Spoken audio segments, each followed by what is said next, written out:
Okay, James, so when we met you, what we noticed was that your pelvis was too tipped forward. It was not, this is called extension of the pelvis. So you didn't have that extension, you had flexion. And if you flex too much, then instead of extending here, you would hyperextend in your knees backwards. So what we did was, you've stretched your hamstrings out and your lats out. And in the process, what happens is that these muscles can now contract and they extend your pelvis. That brings the whole abdomen up in the body that way. And by stretching out the muscles on the inside and outside of the legs and the hamstrings, your thighs were also too externally rotated.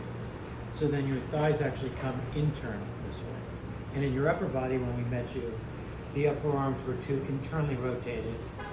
And your back was what's called a sway back, or you were leaning back with your upper back.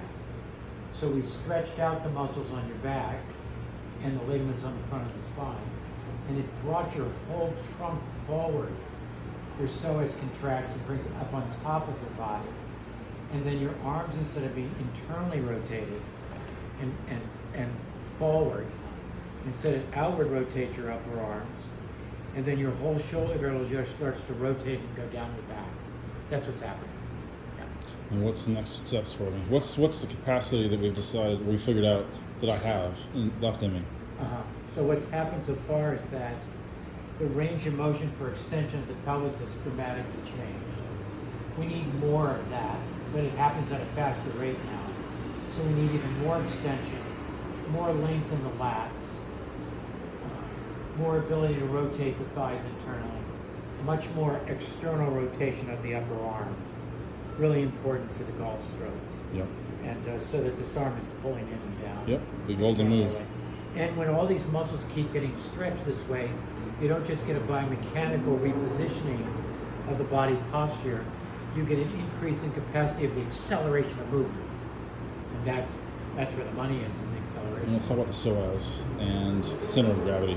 Yeah, what happened was that your psoas was normally, when you were leaning back, your psoas, the upper part of your psoas, it attaches here and goes to the inside of your leg. The psoas wasn't stretched enough to contract, so as we stretched it, it literally attaches this high up. It actually cantilevers your whole trunk up on top of yourself.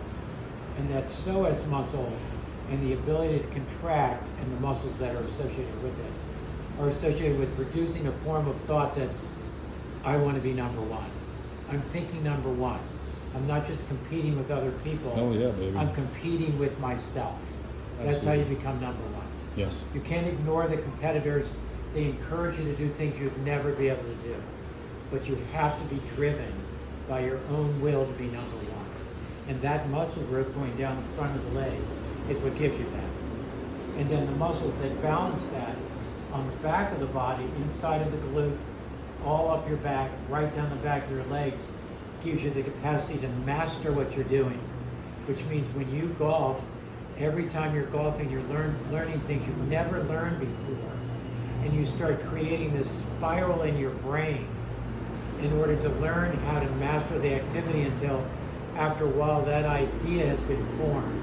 And now you've mastered what you've done. And that idea runs what you're doing. That's mastery. Nice.